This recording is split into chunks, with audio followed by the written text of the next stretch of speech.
Okay, here we are working on the Panga again. So we've got to a point now where the boat pretty much needs to come off the trailer. You can see I patched a bunch of holes here the other day in the back, and we still got to do this. I'm not going to worry about that just yet till I worry about the transom cutout. But the bunks are kind of in the way where I got to do for the bottom holes, and we're going to be repainting this whole boat top and bottom, fixing everything. So it needs to come off the trailer. And since I got to back it up now, let's just do it. Let's just get this boat off the trailer. So I got a couple of boat stands ready for the back here. These brown boat stands, those are pretty tough. I got another one for the front. And you know, this is a lot of boat to try to get off by yourself, but I've done it several times in the past, and I don't know, call us the good old redneck way. This is how we're going to get it done. It's going to happen. So what I got to do right out of the gate, I got to get this boat slid further back. And what we're going to do here, I guess you can call this the redneck way to do it. You know, I do have a tractor, but it's not here. It's not going to help me much. We're going to release the winch. See if I can hold stuff here. And we're not going to let it release all the way. We're going to back off, you know, a couple of feet anyways. But you would be surprised how well this works, and you don't want this to get away from you. Okay, lock it back. There we go. All right, so what I'm going to do is I'm going to get in my pickup truck, and I'm going to go backwards and hit the brakes and slide the boat rearwards on this trailer. And it works. And sometimes it works too good. That's why I said just let a little bit of strap out for right now. And on another note, if you have a roller trailer, don't do this. It would be bad. Roller trailers are trouble in that department. They would just go. Okay, so let's slide it back. I'll put you where you can see it.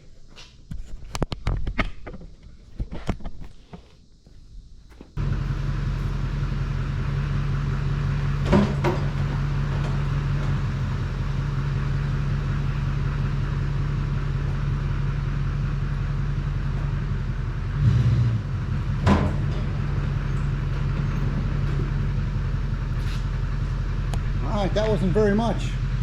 And you can see we've already moved the boat back a foot. So I'm gonna have to get a little bit more on it. We're gonna let a little more strap out.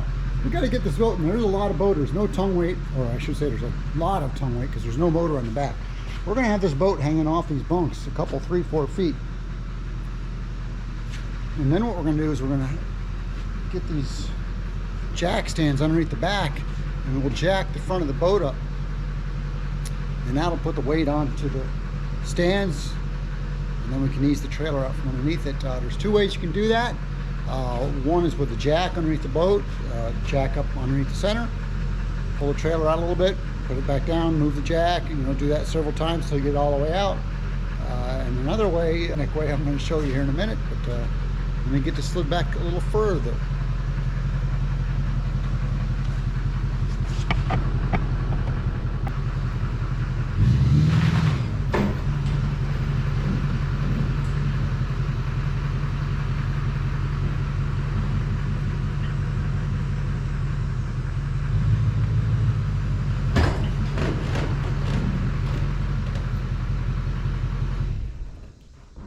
All right, it's back about 3 feet now. We still obviously have to go further.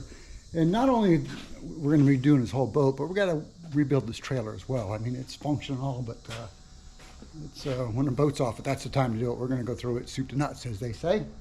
How are we doing back here? We got some ways to go. All right. Okay, we're back on the job. It took me 3 or 4 more stops to get the boat slide back. This was about 4 feet.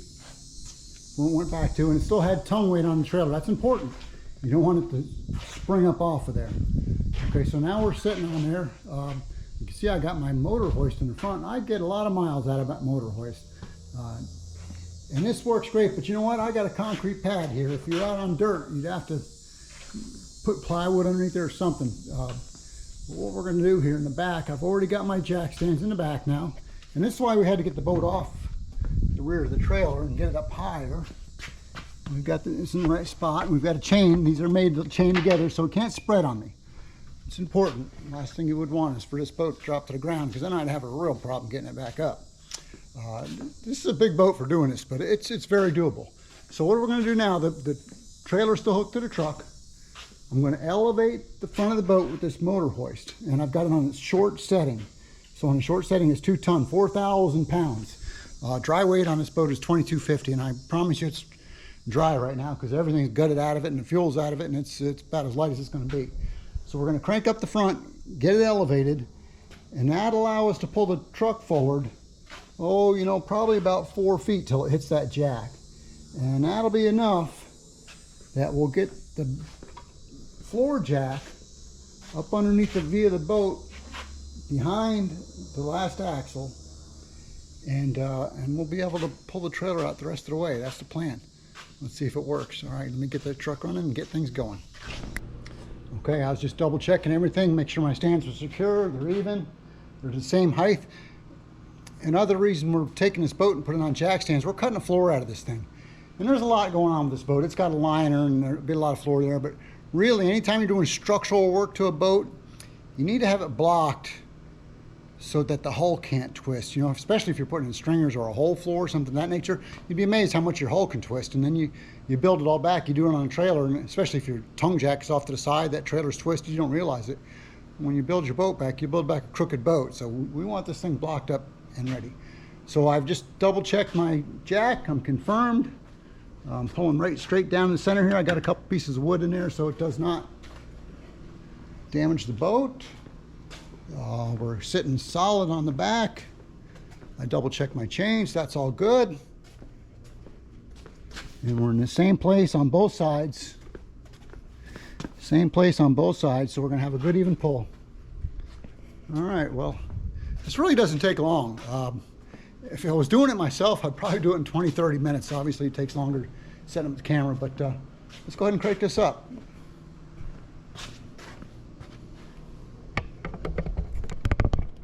Going up.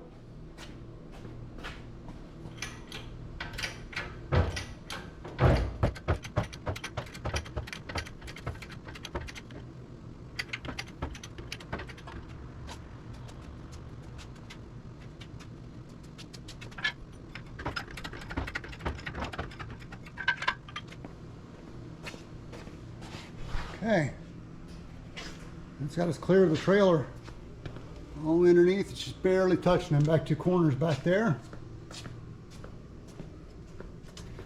I believe it's just barely, I get my fingers in there, so we ought to be able to pull it out now. I'm going to pull it up a little higher because as I'm working on it, I want the bow up a little higher because I want, if I'm washing interior, I want water to run out of it as I'm doing my work in there.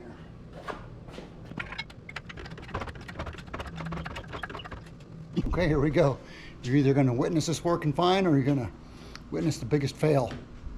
Here we go, we're pulling it out.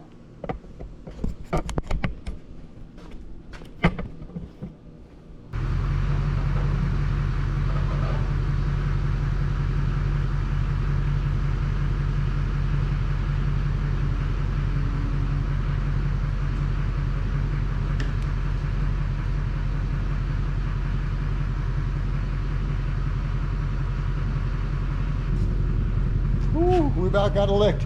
Always just go a little bit at a time, check things. My jack, like underneath here, I want to make sure that clears underneath. Nothing want that to pull out underneath it. I'm going to go a little bit more. Oh, that looks good. Looks like I can go maybe another foot, and that'll be great. That'll allow me to get the floor jack up underneath the center there. Then we can unhook the front, get the tongue jack right out of here, tongue jack, the motor hoist. All right, I'm moving it a little bit more. Here we go.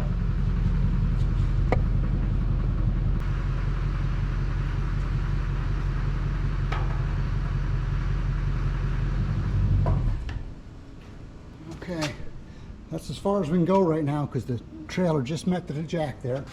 But that's far enough. You can see I got the floor jack here is going to be past the center point underneath here. So let's get that underneath there. And I got a board on here too so it doesn't hurt the boat any. And then when we get all this back up and the trailer out of the way, we'll move the motor hoist off and then we'll put the regular boat stands underneath the front of it too.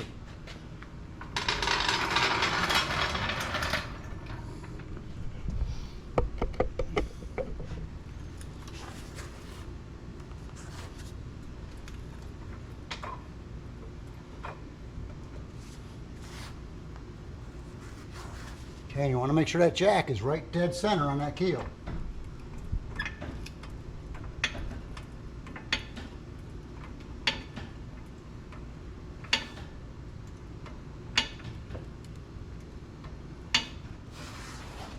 Okay, that should be taking some pressure off the front. It's still pretty tight. Let's ease up on that real slow.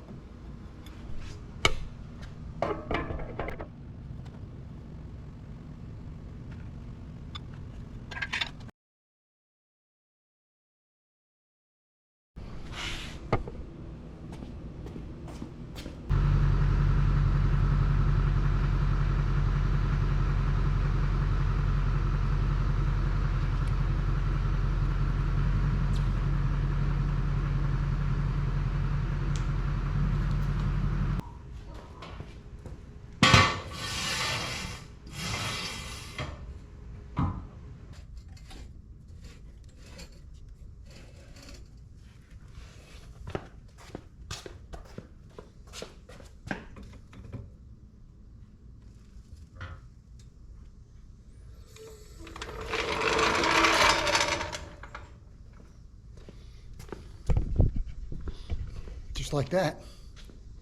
27-foot Panga up on stands. These are brown L stands. You know, if you don't have access to stands, I don't know if you could lease them or not. This is a little shorter one. I was hoping to get that underneath the center of the V, but it didn't fit. Styrofoam blocks work very good. Personally, I don't trust concrete blocks, cinder blocks. If you do use them, I don't recommend. They have a tendency to break apart, but make sure you stack them that way, you know, hollow side up. If you stack them on side, they have a tendency to crumble. And, you know, I'm going to be working underneath this boat. My life is going to depend on this being secure. So, hey, there it is. Lifted the boat off the trailer by myself. And realistically, even with the video, it took 30-40 minutes. It's not bad. And I'll get some chains on the front because I'll be working underneath there. I want it right. And we got underneath enclosure. All right, lots of work coming up. Thanks for joining me.